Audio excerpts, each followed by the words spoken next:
하나님의 말씀은 누가복음 22장 54절에서 71절 54절에서 71절까지 교독하겠습니다.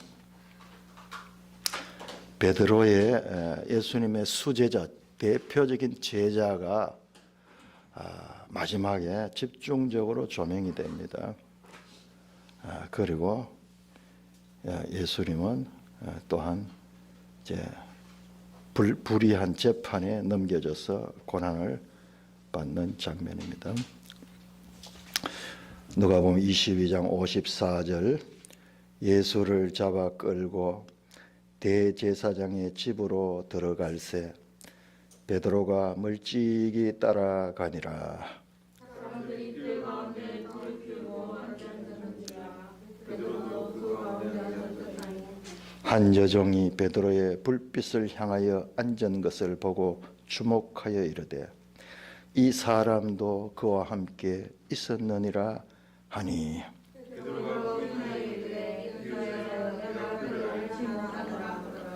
조금 후에 다른 사람이 보고 이르되 너도 그 도당이라 하거늘 베드로가 이르되 사람아 이 사람아 나는 아니로다 하더라.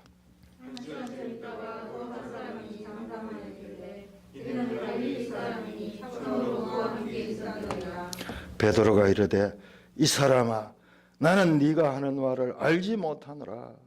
그 아직 말하고 있을 때에 닭이 곧 울더라.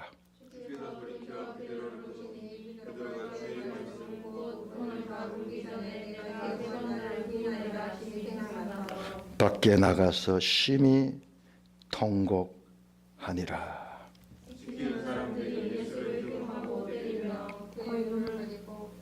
그의 눈을 가리고 물어 이르되 선지자 노릇하라.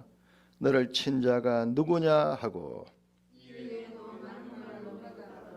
날이 새매 백성의 장로들 곧 대제사장들과 서기관들이 모여서 예수를 그 공회로 끌어들여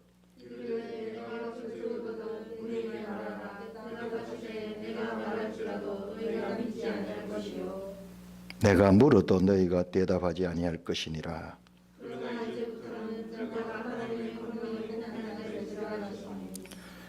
다 이르되 그러면 네가 하나님의 아들이냐 대답하시되 너희들이 내가 그라고 말하고 있느니라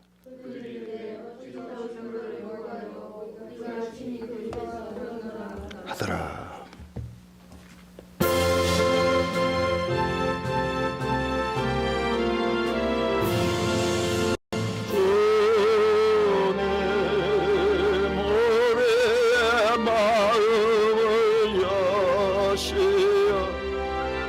말씀을 깨닫게 하옵소서. 아멘. 지금 거기 신성현 집사님 들어와 있는가요? 안 들어왔어요? 지난주에 질문했는데 무슨 질문했냐 그러면은 어떤 데는 포도주를 마시지 않는데 포도주를 다시는 내가 포도나서 마시지 않겠다 그랬는데 근데 요한복음 보면 포도주를 마시거든요. 우리 누가복음도 마셔요. 또 그리고 어떤 데는 마시지 않았는 것도 있어요. 마시지 않은 것도 있어요. 그래서 그 질문이 저도 전혀 생각하지 못했던 질문에 대해서 그 질문에 대해서 이렇게 고민이 됐어요. 와, 성경이 이렇게 모순이 되는가? 왜 기록이 틀리는가? 이러면 이게 큰 사건이거든요. 성경 자체가 불신되면은 어디에서는 익하고 저기서는 익하고 그런데요. 성경을 조금 공부를 해보면은 그런 문제가 나올 때마다 아니야, 우리가 잘못 봤을 거야 하는 마음이 들어야 돼요. 그러면 성경을 찾아보면 성경에 답이 있을 거야. 그런데 믿음이 없는 사람들은 성경이 왜 이렇게 모순이지? 봐라, 이 성경이 다 틀렸잖아. 이렇게 하면서 끝내버려요. 그런데 교회 역사를 보면 끊임없이 이 소위 자유주의 신학자들은 교회를 성경을 비판하고 성경을 자기들 마음대로 그렇게 편집을 했어요. 심지어는 복음서에 나오는 기적 같은 것들은 전부 다 이건 꾸며낸 이야기다. 요거는 배울 게 없고, 예수님이 산상수훈이라든지 예수님이 이 가난한 사람들 돌보는 거라든지 이런 부분은 사실적이다. 그래서 신화하, 성경의 비신화하라 그래요. 아주 성경 유명한 그 신학자가 그런 얘기. 성경의 신화적인 그런 요소는 다 빼고 나면은 예수님의 가르침이 남는다. 그래서 실제 예수님의 가르침은 바로 그런 것밖에 없다. 그러면서 신화적인 거, 기적적인 거 이런 거는 오병이어 이런 건 다 이거는 꾸며낸 이야기야. 말도 안 되는잖아요. 현대에 그게 말이 되냐? 그러면서 그걸 다 그 성경의 비신화라는 그런 책을 쓰면서 그렇게 성경을 난도질해서 성경을 다시 만들어 보는 거예요. 기적 다 빼뿌리고 그래 딱 하면은 예수의 가르침만 남는 거예요. 자, 그러니까 우리 가운데도 성경을 읽다 그런 의문이 있으면은 항상 믿음 있는 사람은 내가 잘못 보고 있을 거야. 뭔가 이 성경에 답이 있지 않겠는가 그런 겸손한 마음을 가지고 찾아와야 됩니다. 자, 성경에서 어떤 데는 포도주를 마시지 않는다 그러고 어떤 데서는 또 마시거든요. 우리 누가복음에 이제 곧 나오는데 마시는 거로 나와요. 요한복음에는 마시는 거로 나와요. 그런데 마태복음이나 또 이 마가복음에는 마시지 않는다고 나와요. 자, 우리 성경 한번 찾아보겠습니다. 마가복음 15장. 그러니까 성경을 보면 볼수록 자꾸 새롭게 보여요. 야, 우리 성도들이 성경에 대해서 어떤 질문이 뭔가 좀 해결 안 되고 특히 모순되는 거 이런 거 있으면은 그런 것들을 딱 체크를 해가지고 이렇게 질문하면은 또 목사도 더 그것 때문에 더 성경을 더 깊이 봐야 되는 거예요. 15장 23절. 자, 예수님께서 이제 골고다에 왔습니다. 23절 같이 했습니다. 시작. 모략을 탄 포도주를 주었으나 예수께서 받지 아니하시더라. 여기는 그 포도주 안 마신다고 되어 있거든요. 그리고 신성현 집사는 그렇게 질문했어요. 그 누가복음에 성찬할 때 내가 포도나무의 것을 다시는 마시지 않는다 그랬는데 그거하고 요거하고는 좀 구별돼요. 그거는 포도나무에서 난 것 하는 이야기는 그 유월절 식사를 나타내는 그런 뜻이고, 약간 이 마지막에 이 신포도주 먹는 거는 그거하고는 좀 다른 거예요. 그러니까 분명히 여기는 안 마신다고 돼 있거든요. 왜 모략을 탄 포도주?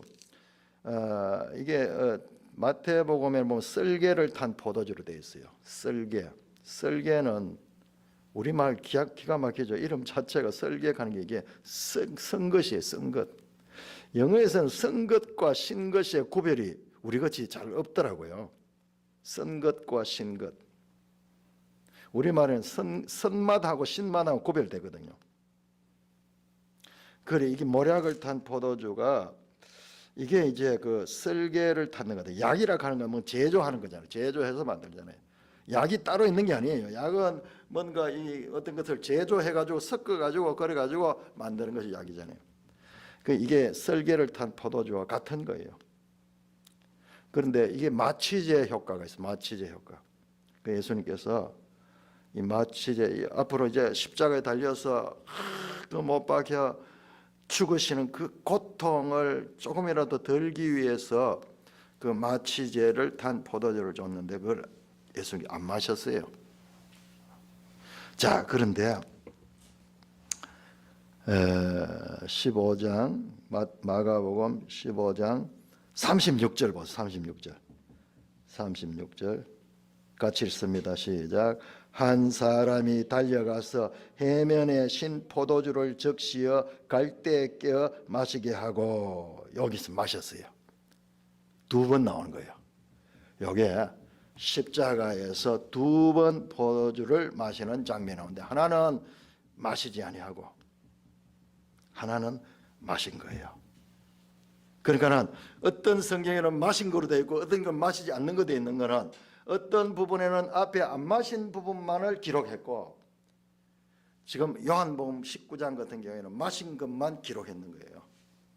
모순이 아니라 보세요. 성경이 더 정확하게 깨달아지잖아요. 더 정확하게. 성경이 모순이 아니라 정확하게 이 두 번 사건이 있었는데 이 복음서가 네 권이 되니까 우리가 그러니까 네 개의 복음서를 같이 이렇게 봐서 그렇게 서로 봐야 됩니다. 마가복음이 제가 그랬죠. 복음서 가운데 가장 먼저 서해진 거라고. 짧잖아요. 딴 성경들은 거기다 조금 더 붙였어요. 붙였는데 이거는 아주 핵심만 적혀 있는데 자, 그 십자가 사건에서 신포도주와 쓸개를 탄 포도주가 다르더라고요. 이 영어 원어 자체가 달라요. 신포도주는 오쿠스 하는 거고 그다음에 저것은 쓸개를 탄 포도주 저 마치제 저거는 전혀 이름이 달라요. 이름 달라. 유대인들은 포도주를 음료수처럼 마시는 그런 민족이라. 그래서 그들에게는 잘 알긴 우리한테는 그 포도주가 그 포도주 같은 거예요. 그 신성현 집사님한테 이거를 알려주시면은 질문했으니까는 자 오늘 본문으로 다시 돌아가겠습니다. 자 오늘 본문은 제가 새벽 시간에 설교를 자세히 했고요. 자 크게 베드로의 심히 통곡하니라. 베드로의 실패. 그만큼 주님 앞에 다른 사람들은 어찌할지라도 나는 죽는 데까지 주님을 따르겠습니다 했던 그 베드로가요. 그 말한 지 몇 시간도 되지 못해서 예수님을 부인하는 장면이 나오고 그리고 그 부인하면서도 예수님이 방금 이야기를 했어. 네가 닭 울기 전에 3번 나를 부인하라는 그 말이 그대로 지금 성취가 되는 거예요. 그래서 베드로가 밖에 나가서 심히 통곡했다.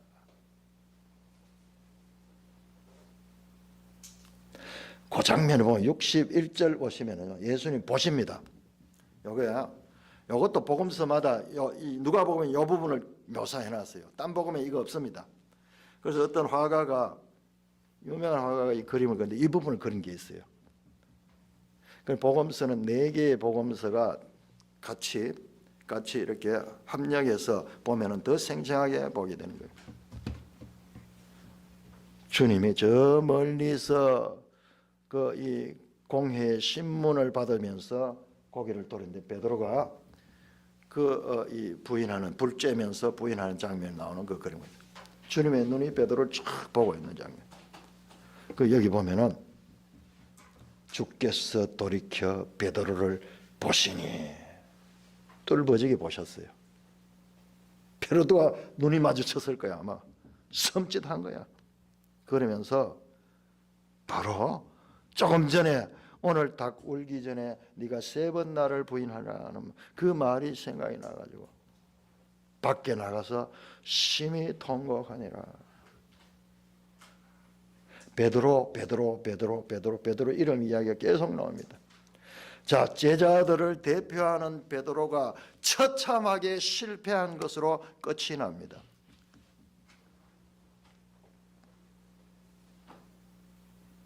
그리고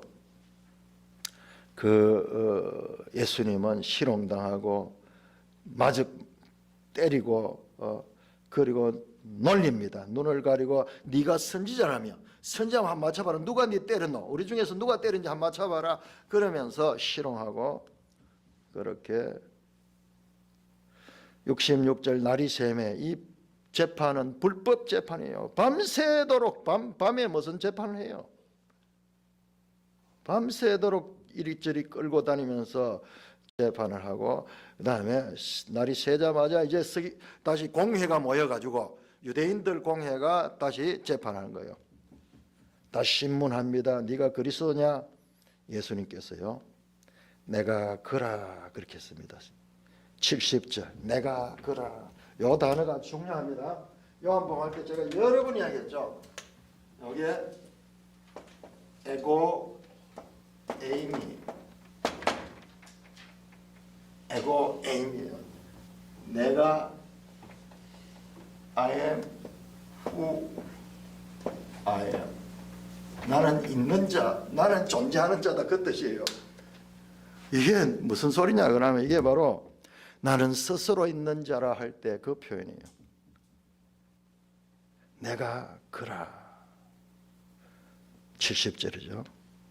예수님의 자신이 그리스도인 것을 부인하지 않았습니다. 하나님의 아들이냐 물으니까는 그래 내가 그다. 에고 에이미, 나는 스스로 있는 자다. 나는 하나님이라는 뜻이에요. 그러니까 이 사람들이요 증거를 잡았다. 이제 우리 모두가 들었다. 증거를 잡았다. 이놈이 자기를 하나님의 아들이라고 한다. 이거는 완전히 이거는 하나님 신성 모독죄니까는 끌고 가서 사형시킬 수 있는 그런 제목이 된다 하면서 너무 이 증거를 잡고 예수님을 로마의 총독에게 끌고 갑니다. 자, 이런 내용들은 자세한 것들은 제가 이제 설교 때 해놨고요. 자, 오늘 여기에서 우리가 주의 깊게 봐야 되는 것은요. 자, 그 시간에 주님이 69절에 보면 이제부터는 그런 말이에요. 그러나 이제부터는 인자가 하나님의 권능에 우편한지다. 아니 자신은 지금 이제 끌려와 가지고 이제 십자가에 달려 돌아가시는데 이제부터는 인자가 하나님의 권능의 우편에 앉아 있다는 그 말씀하시는 거예요. 지금 상황은 현실은 참으로 비참한 현실인데 주님은 지금 꿈을 꾸고 있는 거예요.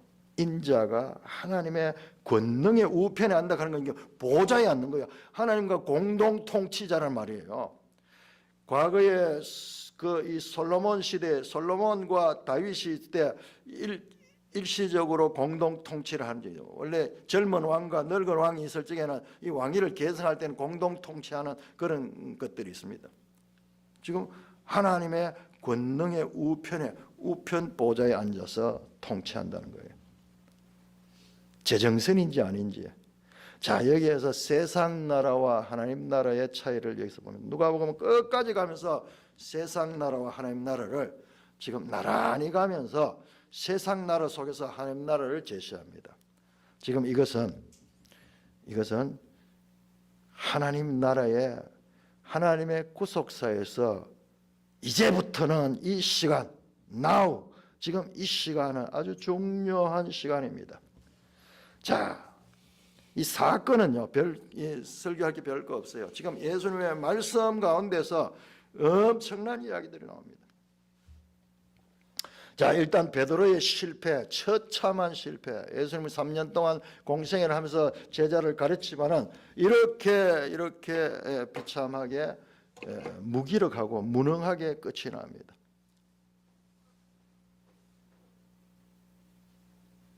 그런데 주님은 실망하지 않고 이제부터는 새로운 시대가 왔다는 말씀을 하시는 것입니다. 자, 우리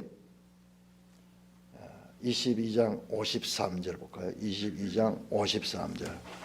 자, 주님이 지금 말씀하시는데 이제부터는 이라는 말을 얼마나 강조하지만 지금 이 십자가를 앞두고 있는 이때가 새로운 시대가 지금 전개되는 때다라고 말씀하는 거예요.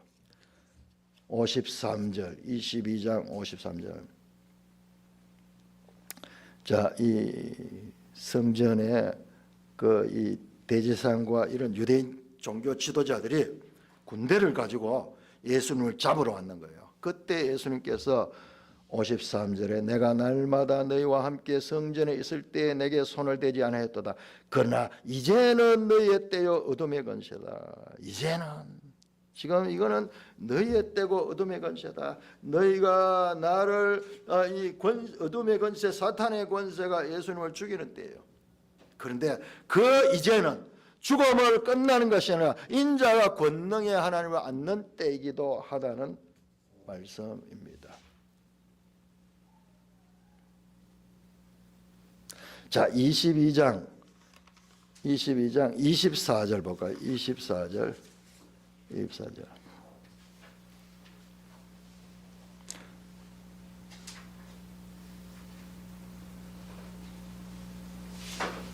36절, 22장 36절. 예수님께서 이제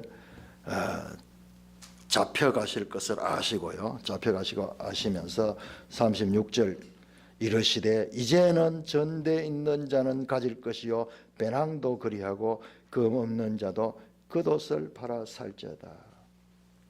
이제는 지금 예수님의 십자가 사건으로 보면 단순한 그런 십자가에 달려 돌아가신 거지만 이게 구속사적으로 보면은 하나님 나라의 관점에서 아주 놀라운 새로운 시간이다. 새로운 시간이다. 자, 22장 14절. 자, 이런 걸 봐야 돼요. 이게 중요해요. 이런 부분들이 얼마나 중요한지 제가 이번에는 지금 순서 진도가 안 늦어졌거든요. 왜 그런가 하면 주로 사건이 많이 나오고 사건 나오는 건 별로 뭐 어려운 게 없어요. 지금 예수님 말씀이 나오면 그 말씀은 어마어마한 내용들이 함축되어 있어요. 때가 이르매 14절에 때가 이르매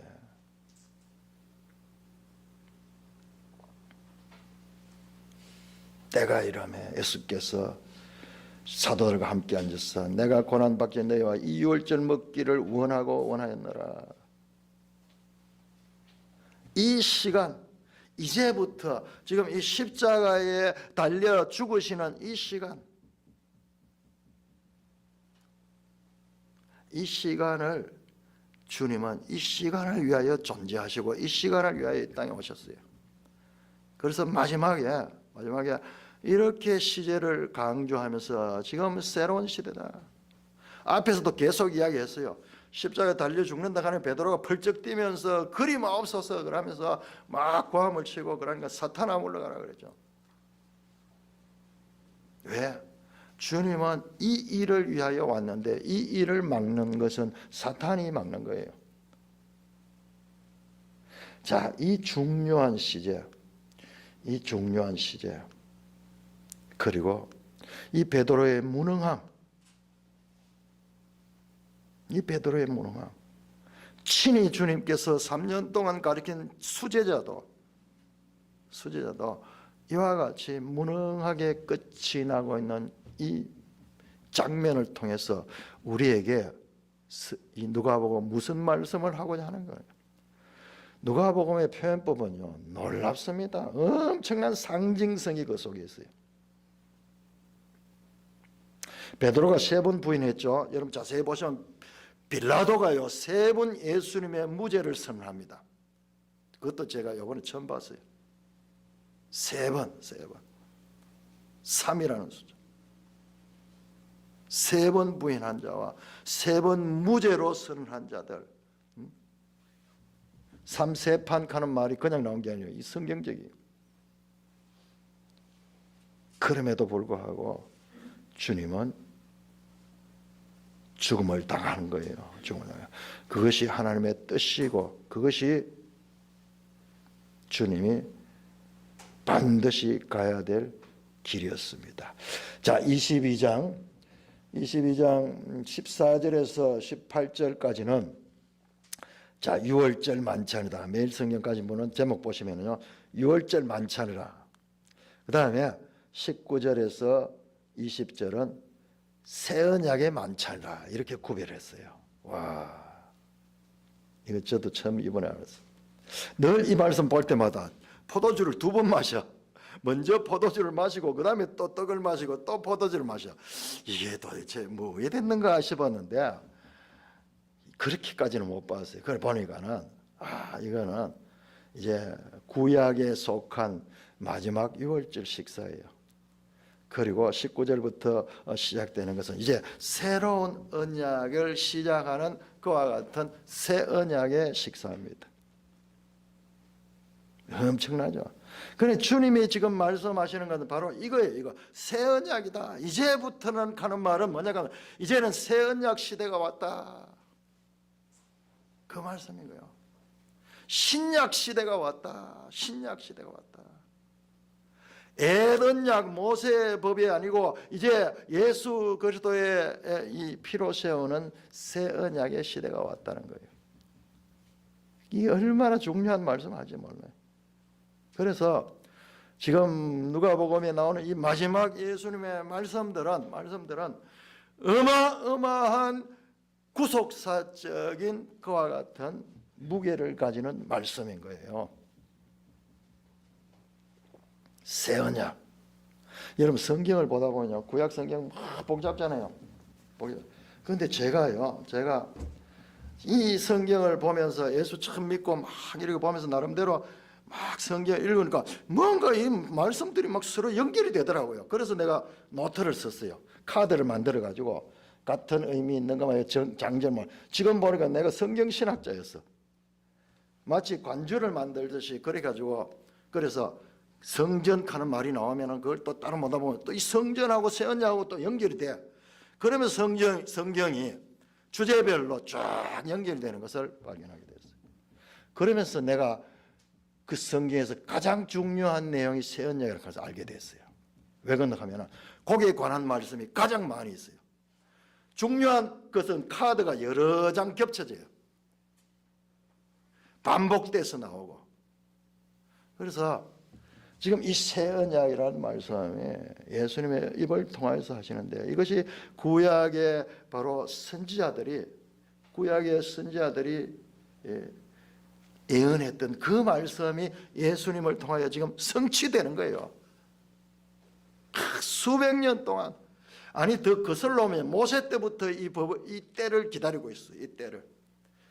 모세 때 이미 신명기 보면 마음의 할례를 받는 때를 말하고 있어요. 이 마음의 할례를 받는 것이 뭐냐? 이 마음의 성령이 오시는 거예요. 성령이 오시는 거예요.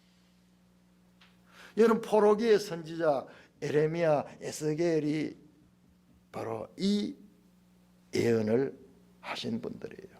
그러니까 여러분들이 에레미야 31장 31절에서 34절, 그다음에 에스겔 36장 25절에서 27, 8절 요 부분은요 성경에서 가장 중요한 부분이에요. 그래서 제가 반복해서 말씀합니다. 여러분 머릿속에서 이제 성경을 딱 보면은 이렇게 연결되는가 찾아봅시다. 자, 에레미야 31장. 이 많은 말씀들 가운데 어떤 게 연결이 되는 거고 어떤 게 연결이 되지 않는가. 여러분 이게 얼마나 중요한지 신천지가 이 말씀을 가지고 자기들 이 특화된 교리를 만들어냈잖아요. 우리가 이렇게 중요하니 이걸 잘 모르니까는 그 사람들 이야기를 듣고 그렇게 달려가는 거예요. 31절입니다. 31절에서 33절까지 우리가 한 목소리 읽겠습니다. 시작.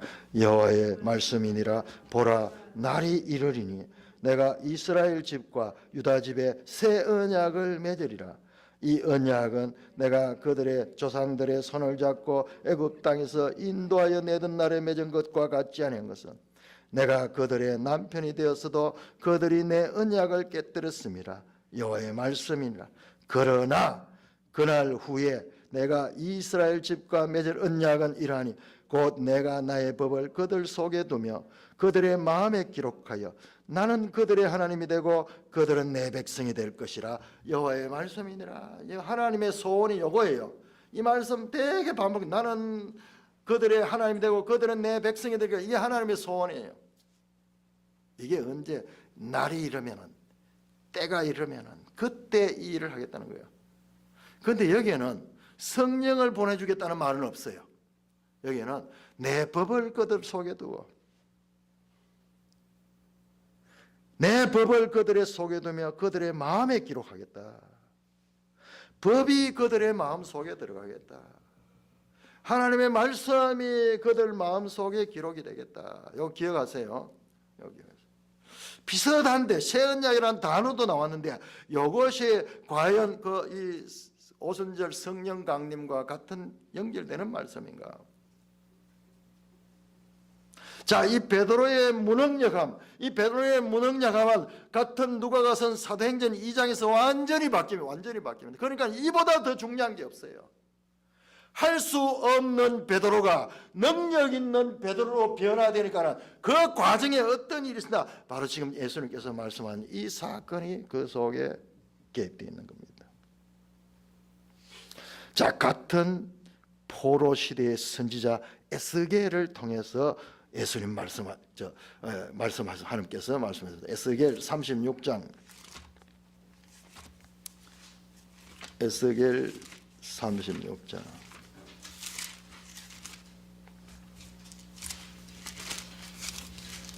에스겔 36장 25절 25절에서 28절까지 한 목소리 읽겠습니다. 시작. 맑은 물을 너희에게 뿌려서 너희로 정결하게 하되 곧 너희 모든 더러운 것에서와 모든 우상 숭배에서 너희를 정결하게 할 것이며 또 새 영을 너희 속에 두고 새 마음을 너희 속에 두되 너희 육신에서 굳은 마음을 제거하고 부드러운 마음을 줄 것이며 또 내 영을 너희 속에 두어 너희로 내 율례를 지키게 하리니 너희가 내 규례를 지켜 행할지라. 내가 너희 조상들에게서 준 땅에서 너희가 거주하면서 내 백성이 되고 나는 너희 하나님이 되리라. 여기는 새 언약이라는 말이 없는데 새 영, 새 마음이 나와요. 새 마음이 나와요. 예레미야 선지자를 통해서 한 80%를 줬고요. 그 예레미야 선지자에서 그 좀 부족한 부분, 거기는 성령이 안 나와서. 그러나 지금 에스겔에서는요, 다시 거기에 더 보완해가 새 영이 주고, 그래서 새 영이 들어가면 새 마음이 되고, 이 마음 속에 하나님의 말씀이 우리 가운데 새겨지면서 이것이 바로 새 언약인 이 심령으로 하나님의 영이 오셔서 그를 지도하는 거예요. 베드로의 변화는 이때까지는 자기 의지를 가지고 있었지만 그러나 처참하게 실패했습니다. 육신으로서는 그는 실패했어요. 그러나 그 베드로에게 예수님께서 이 선지자를 통해서 하신 이 말씀을 지금 새 언약을 지금 말씀하시면서 바로 예수가 죽으신 후에 바로 새 언약의 시대가 올 것이라는 것을 지금 마지막 만찬을 하시면서 말씀하시고 있는 것입니다. 자, 누가복음 다시 24장 다시 한번 보세요. 누가복음.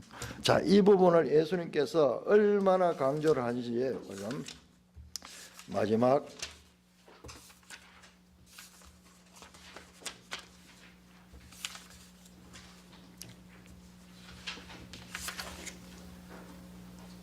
(24장) 49절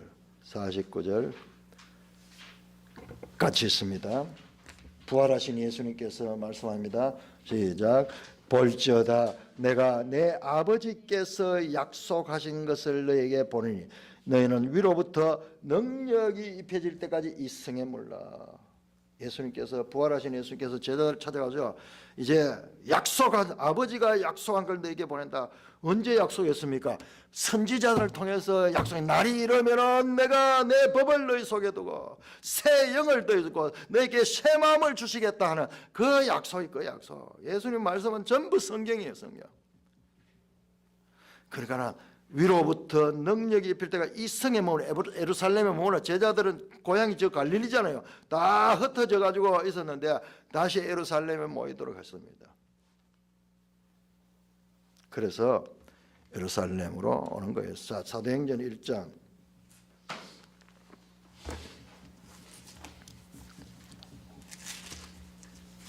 사도행전 1장 자, 같은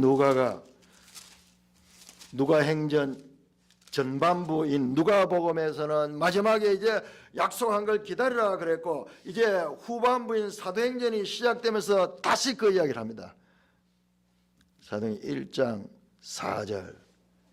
4절 같이 읽습니다. 4절 5절 시작.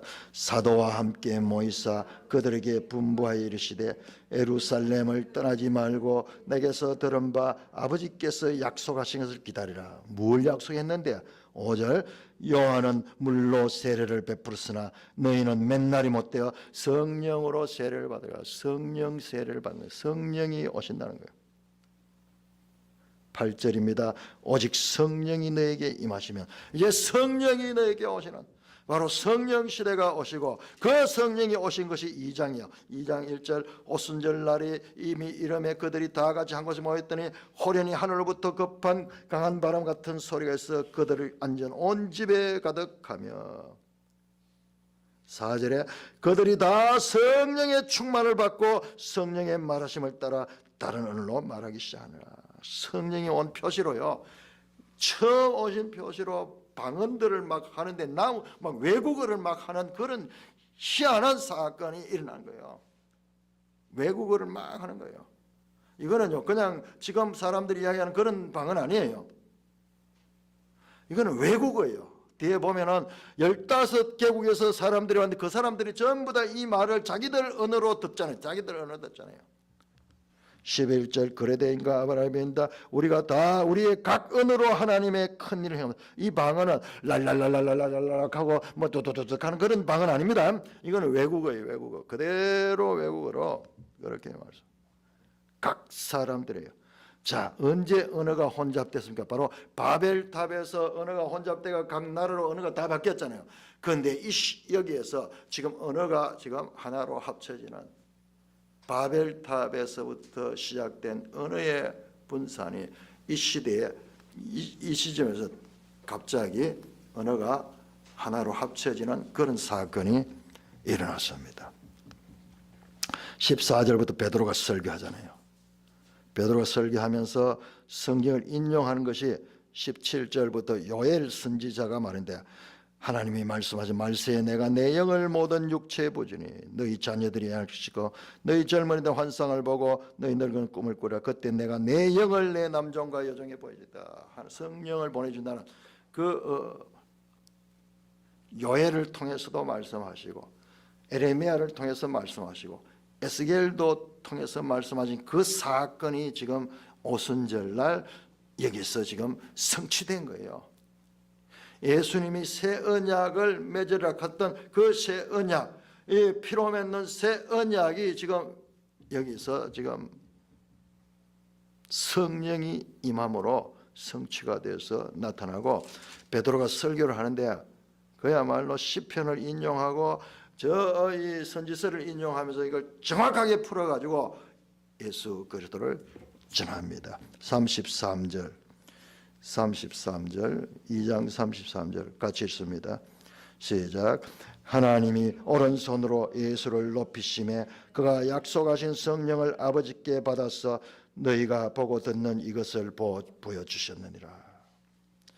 베드로가 이렇게 변한 것은 바로 이 성령을 받은 거예요. 선지자 에레미야가 약속했고 선지자 에스겔을 통해서 예언했던, 요엘을 통해서 예언했던 그리고 예수님께서 마지막 만찬하시면서 바로 이 새 언약을 말씀했는 그것이 지금 베드로에게 성취되고, 그 새 언약의 내용은 성령이 그 속에 들어가, 말씀이 그 속에 들어서 그 사람을 지도하고 가르치며 그 사람이 성령의 지배를 받으면서 베드로는 완전히 막 3절에 가면요, 베드로가 예수님처럼 능력을 행하시고 그 다음에 예수님과 똑같이 공회에 잡혀가지고 그 공회에 몰려서 신문 받을 적에 조금도 두려워하지 않고 예수 그리스도를 증거하면서 내가 하나님 앞에서 너희 사람 말 듣는 것보다 하나님 말씀 듣는 것이 얼마나 당연한가 그러면서요, 사람들 앞에 부인하던 그 베드로가 몇 달이 못 돼 가지고 이와 같이 변화되는 그것은 바로 새 언약이 성취된 거예요. 성령이 오신 거예요. 누가복음에서는 군데군데서 성령 이야기를 암시적으로 해왔어요. 그리고 예수님 마지막 기도 예루살렘에서 위로부터 능력을 받아라. 그것이 바로 성령이에요. 성령. 사도행전 10장까지 베드로 이야기입니다. 예수님보다 더한 능력을 하는, 죽은 자까지 살려냅니다.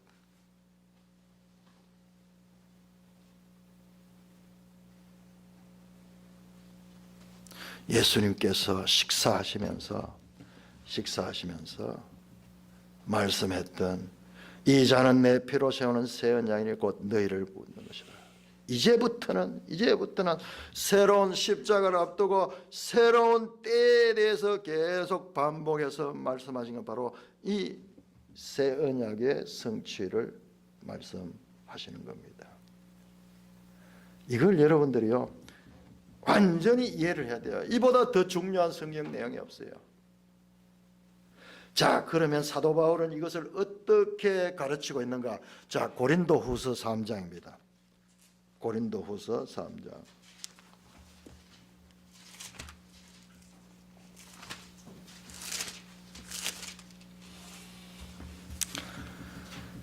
고린도후서 3장 1절부터 3장 18절까지가 전부 그 이야기예요. 새 언약의 일꾼들.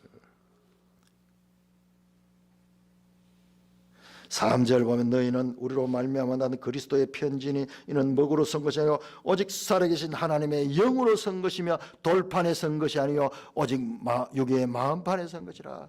내 법을 너희 속에 두고 너희 마음에 기록할 것이라 그랬는데 지금 그 말씀이잖아요. 예. 마음판에 기록한 것이다. 돌판에 선 것은 옛 계명이 옛 언약의 계명이고 하나님의 성령으로 섰다. 이 말은 성령이 너희 속에 내주하고 있다는 거예요. 6절 그가 또한 우리를 새 언약의 일꾼 되게 했다. 새 언약이다. 새 언약은 뭐냐? 율법 조문으로 하지 아니하고 오직 영으로 함이니 율법 조문은 죽이는 것이요 영은 살기는 거야. 돌에 서서 새긴 죽게 하는 율법의 조문의 직분도 영광이 있어. 이스라엘 자손들이 모세의 얼굴에 없어질 영광인데 그 얼굴을 주목하지 못가요. 하물며 영의 직분은 더욱 영광이 있지 않겠는가. 정죄의 직분도 영광이 있은즉 의의 직분의 영광이 더욱 넘치다. 바로 사도 바울이 예수님의 그 성만찬을 하면서 새 언약에 대해서 했던 말씀이 어떻게 베드로와 그 사도들에게 적용되습니까? 12사도가 그 이후부터는 다 복음의 증인이 돼가지고 예수 사건을 증거하다가 다 순교를 당하잖아요. 주님과 똑같이 순교를 해요. 완전히 딴 사람 되는 거예요. 무엇 때문에? 바로 성령이 내주하시며 강력하게 성령이 그들을 주장했습니다.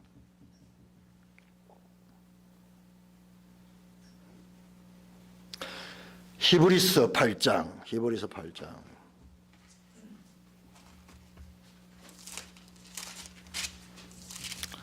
8장 또 이야기를 합니다. 히브리서 8장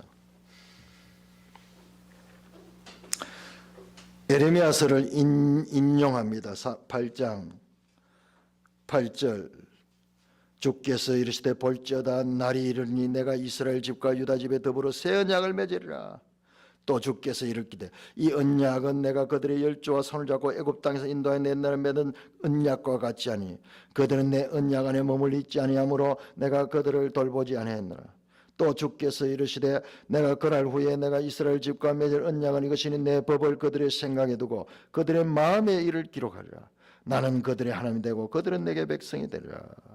그러면서 13절에 새 언약이라 말씀하셨다. 바로 새 언약 에레미야가 말씀한 것이 바로 이것을 가리키는 것이다. 예수님은 누구냐? 새 언약의 대제사장이다. 히브리서가 예수 그리스도가 바로 새 언약의 성취자로 오신 분을 증거해주는 책이에요.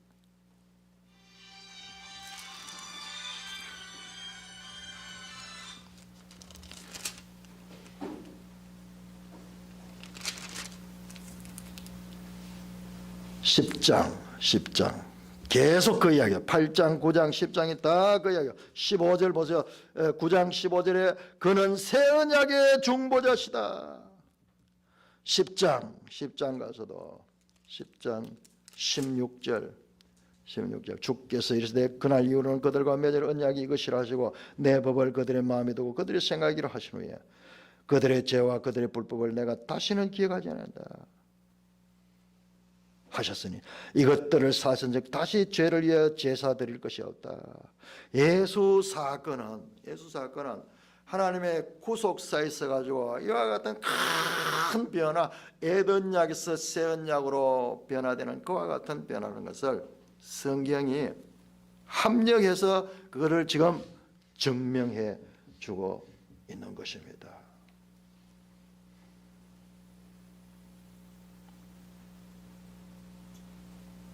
그렇게 중요한 말씀을 지금 누가복음에서 예수님 하시는 거예요.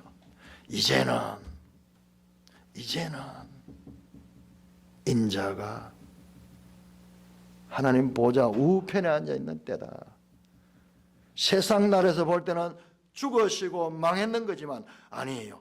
예수님은 완전히 새로운 시대를 열고 그리고 제자들을 통해서 주님이 하셨던 그 사역을 그대로 하면서 교회를 세웠어요. 이게 교회의 출발점이에요. 교회의 출발점은 성령으로 시작된 거예요.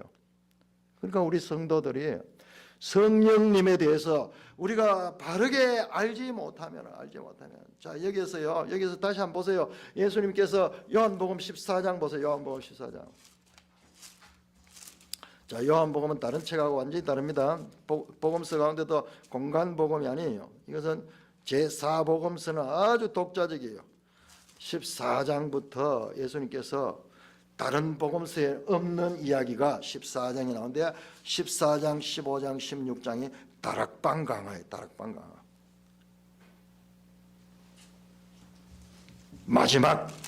마지막 만찬장에서 그 자리에서 식사를 하신 후에 예수님께서 가르친 말씀이에요. 말씀입니다. 16절, 14장 16절.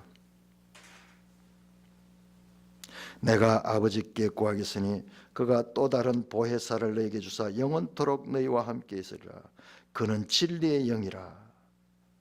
세상은 능히 그를 받지 못하니 이는 그를 보지도 못하고 알지도 못하나 그러나 너희는 그를 아나니 그는 너희와 함께 가실 거야. 너희 속에 거하게 될 것이다.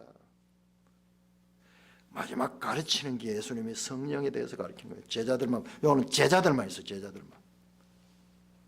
자, 그러므로 우리가 잘 알아야 되는 건요, 제자들과 우리는 차원이 좀 다릅니다. 제자들은 직접 성령이 강하게 역사해가지고 예수님과 똑같은 일을 했어요. 지금 그걸 가르치는 게 그걸. 그는 어떻게 하느냐? 너희와 함께가 너희 속에 계신다. 26절 보혜사 곧 아버지께서 내 이름 보셔 성령 그가 너희에게 모든 것을 가르치고 내가 너희에게 말한 모든 것을 생각내라. 베드로가 어떻게 저렇게 변했는가? 지금 성령이 와서 가르치잖아요. 성령이 그가 너에게 모든 것을 가르치고 내가 너에게 말한 모든 것을 생각나게 하라. 그때는 몰랐는데 늘 실패하고 늘 무능하게 끝이 났는데 이제 그것들을 다 바르게 깨닫고 성령이 그 가운데서 깨우쳐 주시는 거예요. 그것조차도 사람의 능력이 아니고 하나님의 능력이에요. 오직 하나님의 은혜로 말미암아. 16장 다시 한 번 더 말합니다. 16장 7절 같이 읽습니다. 시작. 그러나 내가 너에게 실상을 말하노니 내가 떠나가는 것이 너에게 유익이라. 내가 떠나가지 아니하면 보혜사가 너에게로 오시지 않을 것이요 가면 내가 그를 너에게 보내리니. 13절 그러나 진리의 성령이 오시면 그가 너희를 모든 진리 가운데로 인도하고 그가 스스로 말하지 않고 오직 들은 것을 말하며 장래 일을 너에게 알리시라.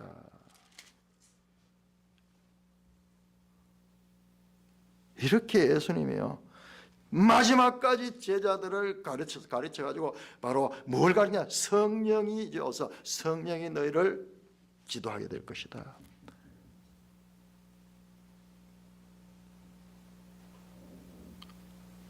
만찬하시면서 새 언약이라고 말씀하시고 이 만찬방에서 이걸 가르쳐주는 잘 가르쳐주는 거예요. 그런데도 불구하고 실패했던 그 베드로가 이제 오순절날 약속하신 성령이 새 언약은 먼저 죽음이 있어야 되고 그 다음에 부활이 있어야 되고 그 다음에 성천이 있어야 되고 하나님 보좌 우편에 앉는 일이 있어야 되고 그 다음에 거기에서 성령을 보내주시는 일이 있어야 되는 거예요. 그 성령을 보내주신 일이 있었고, 우리 매일 성경에서는요, 예루살렘 성전 파괴도 바로 보좌에서 그 성전 파괴를 하신 것이라고. 그래서 완전히 이제 이 건물 성전의 형태도 남지 않도록 만들고, 이제 새 언약 시대, 교회 시대로 이제 들어가고, 우리 교회의 출발은 바로 그와 같은 과정을 통해서 시작되었다 하는 거예요.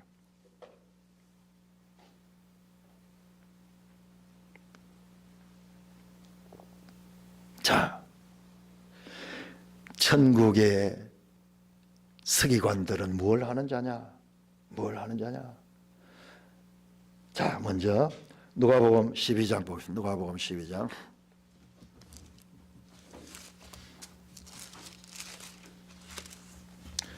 누가복음 12장 42절.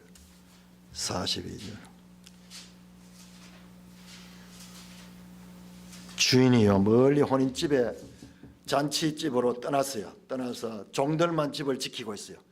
그 주인이 언제 돌아올지 알지 못해요. 그런데 어떤 종이 되어야 될 것인가? 42절에 주께서 이르시되, 같이 읽습니다. 시작. 주께서 이르시되 지혜 있고 진실한 청지기가 되어 주인에게 그 종들을 맡아 때를 따라 양식을 나눠줄 자가 누구냐? 주인이 이를 때 그 종이 그렇게 하는 보증, 그 종에게 복이 있으리라. 모든 소유를 그에게 맡길 것이다. 누가 우리가 어떤 자들이 되냐? 이런 지혜 있고 진실한 청지가 돼가지고 때를 따라 그 종들에게 양식을 나눠주는 거예요. 이 양식이 도대체 무엇일까? 마태복음 13장. 마태복음 13장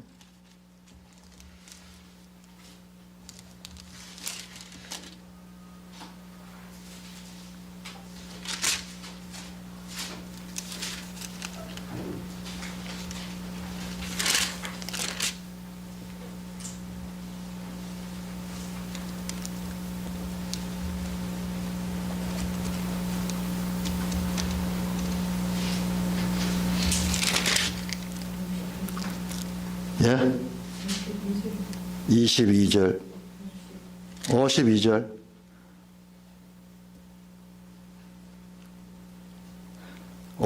맞습니다. 참 51절 52절 같이 읽겠습니다. 씨 뿌리는 비유를 쭉 하시고 비유 연속으로 지금 하시고 결론적으로 말씀하는 거예요. 시작. 이 모든 것을 깨달았느냐 하시니 대답하되 그러하오이다. 예수께서 이르시되 그러므로 천국의 제자된 서기관마다 마치 새것과 액것을 그 곳간에서 내오는 집주인과 같으니라. 지금 제가 구약 성경에 가서 끄집어오고 신약 성경에 가서 끄집어 나왔잖아요. 끄집어왔잖아요. 이게 천국의 제자된 서기관이에요. 천국의 제자된 서기관. 너무 영광스러운 거예요. 우리가 이렇게